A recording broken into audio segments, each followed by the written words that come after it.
Make It Right, the manufacturing podcast. Welcome to the Make It Right podcast. If you're looking for the best-in-class results out of your manufacturing process right through to the store shelf, this will be an episode full of information for you. I'm Janet Eastman, and this week on the show, we look at how to successfully pursue continuous improvement across your supply chain. Neal Dellett has more than 30 years of both consultant and practitioner experience in the industry, and he has led continuous improvement programs for several billion-dollar brand supply chains. He joins us to share his insights. So welcome to the Make It Right podcast, Neal. Thanks for joining us. Yeah, thank you very much, Janet. I'm glad to be here. So my understanding of the overall goal of continuous improvement is to gain efficiencies that save time and money. Now, is that correct, or am I missing something here? No, that's basically correct. Continuous improvement strives to eliminate losses of all types, and then depending upon what business or industry you're in and the objectives that you're trying to deliver, they may slightly be different.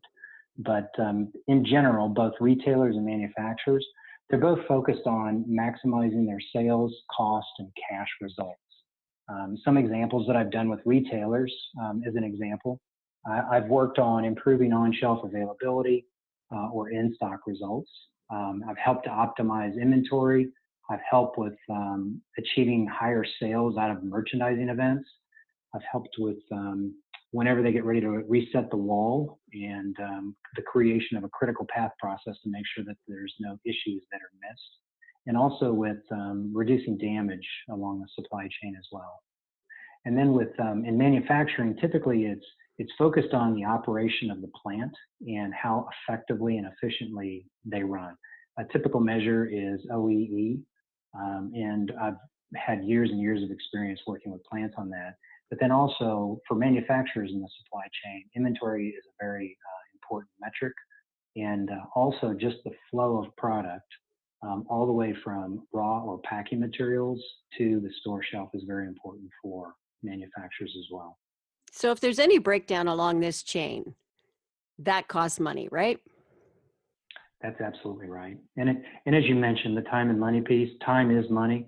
Mm-hmm. And the longer it takes you to get product from one point to another, there's going to be additional costs. And anytime there's upsets in the supply chain, that's going to cost you extra money as well. Okay, so let's talk. I want to go back and just ask you a couple of things here because there's things that I don't really know what they are. So you say wall reset, critical path, and damage reduction. What's that? Like damage reduction, I think I get, but the other part, the wall reset, I don't know what that means. Whenever, so in a typical retail store, they call the shelves, they typically call it the wall or the shelf reset. And whenever there's products that are not doing very well, they want to get rid of those. And then at the same time, they want to bring in the new innovation, bring in the new products. And so what they do is they redesign what the wall or the shelf space is going to look like. And every, annually or sometimes every 6 months, stores will reset what goes on the shelf. And so there's a whole list of activities around, demand forecast for how much you put in what stores, how much store space you get, things like that. There's a lot of activities that go with resetting the shelf or the wall. Okay. That explains that. So what are the steps that are required then to manage a continuous improvement program across the supply chain? Because I look at it right now and I think of what you've just told me so far, and this is a massive undertaking, isn't it? It is. Any company that takes on continuous improvement as a strategy, it's a lot of work. It's a cultural change for the company. And I tend to describe the continuous improvement program as a loop. First of all, company leadership has to commit to the continuous improvement program. And once they've done that, there's several steps to take that are part of a plan, do, check, act loop. The first one is, and it's an annual activity. Once a year where I've done activities, we do what's called a strategy development and deployment session. So basically the company identifies what their key objectives and goals are for the year, and then they start to develop strategies and measures linked to those goals. And once you've developed your strategies, you want to start breaking down of the individual actions. And a lot of the successful companies, they utilize the entire workforce.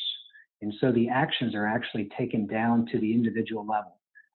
As an example, when I used to work in industry, I could walk up to anybody in my company and ask them, what are the top 5 things that you're working on right now? And those activities that I'm accountable on my performance review, they were linked back to the objectives and goals of the company. So once that's set, you develop actions in like a 90-day time frame and an annual time frame. And once those actions are set, that's when you actually execute the activities. And those are activities that you're focusing on target losses, and typically they're addressed in a team structure. And also, as you're going through elimination of these losses, you're developing capability in the people, because in a continuous improvement environment, you want all the people in the company connected to the goals and measures, and also you want them to have the capability to come up with improvement ideas and to solve issues. I've seen where companies implement a continuous improvement program and they have continuous improvement leaders running around, and those are the only people that own the actions towards improvement, and they pull others in as needed. But what you really need is you need to engage the entire organization, and that's the benchmark or best in class example that I've seen. The last part of the PDCA loop is doing monthly results reviews, measuring whether the strategies that you're taking, whether you're on track, and if you have any gaps, and eliminating those gaps. And also along the route, as you are delivering those results, whenever you improve a process, you want to document the process and standardize it so that anybody that uses that process uses it consistently to deliver the result that you're after.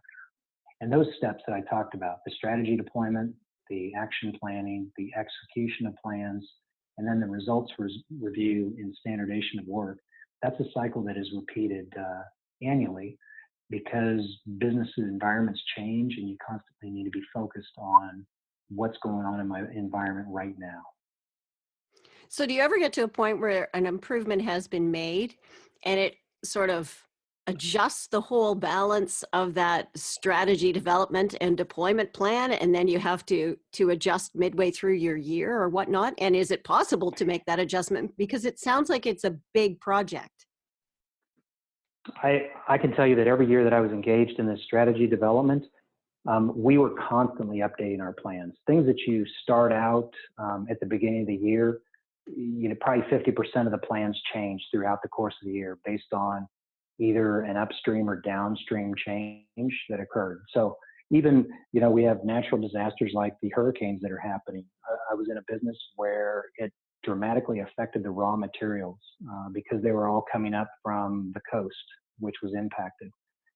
So we had major strategy changes. Also, when as a part of a manufacturer, whenever the retailers change their strategies, a lot of times you don't know those changes are coming. Mm-hmm. And when they make those changes, you have to adjust immediately. So, every year we used to action plan to say, what's our strategy to develop for this year? But by the time we finished the year, if we executed 50% of the plans that we set out at the beginning of the year, that would be really good. So continuous improvement, continuous change, really. It is. You constantly have to be understanding what your customer wants, what your consumer wants, and how do you adjust your plans to deliver that, because there's a lot of people that are fighting for the same sales that you are. And if you're not making those changes, they will. Your competitors will, and you could lose business. Mm-hmm. So can you tell us about a continuous improvement situation that you've dealt with that can paint a picture of this whole process for us? Yeah, there was an example where I worked with a retail executive, brand new to his role, and he had wanted to understand all the losses that existed in the environment. And so one of the things that I had suggested was to do a value stream mapping session, because value stream mapping, it's kind of a high level overview process of the losses that exist. And in this example that I had done, it was from the manufacturing line all the way to the store shelf. So it gave this individual a real good vision of the scope of his role. And what we did was we did a 3-day session. And during the value stream session, the things that we did was we physically walked the flow. We started at the store shelf actually. And every time we were at a location, we would ask, okay, so if we're at the store shelf, what's the trigger that brings product from the back room to the store shelf? If we're in the back room, what is the product that brings product into the building? And so we were looking at what are the processes in the area? What's the information or the triggers that move product along the flow? What was the inventory that we found in those locations? And then what were also defects or issues that we saw that were impeding flow along the supply chain? And after we did the 3-day session, we were able to deliver to this executive a comprehensive action plan that identified key themes or key issues in the supply chain. And we had prioritized those so that we could immediately start working on those together. And so it was a great example of brand new into a role using continuous improvement tools to map out the entire supply chain, and also to deliver or identify actions that needed to be taken immediately that would deliver the greatest size of the prize for the individual. This way, he was able to hit the ground running and work on priority projects that were directly tied to his hierarchy's goals and strategies.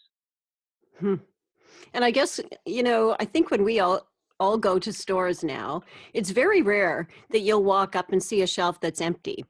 And when you do see it, you go, whoa, how'd that happen, right? And Exactly. But you don't really think about the fact that the store shelves are always full of product. It's just always there.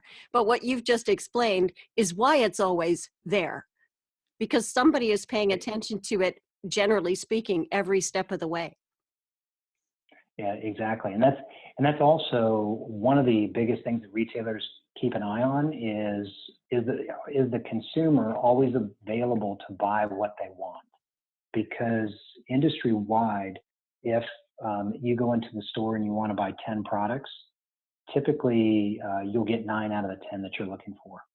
And so there's always that 10%, which the percentage is actually a little smaller than that, but using 10 items as an example, customers always are missing out on sales that they could make to consumers because they don't have their store shelves full. So if you ever go to a store shelf and there's 100 items in a section, it's very common to see anywhere from 4 to 8 of those items missing, which means that the supply chain is not being executed the way that it should be because of the issues that exist in the supply chain. That's part 1 of my conversation with Neal Dellett. He's a senior consultant at Impactful and a practitioner on continuous improvement. Next time on the show, he'll talk about how to bring around the skeptics to the idea of continuous improvement, and he also discusses the ROI of the process. I'm Janet Eastman. Thanks for listening to the Make It Right podcast.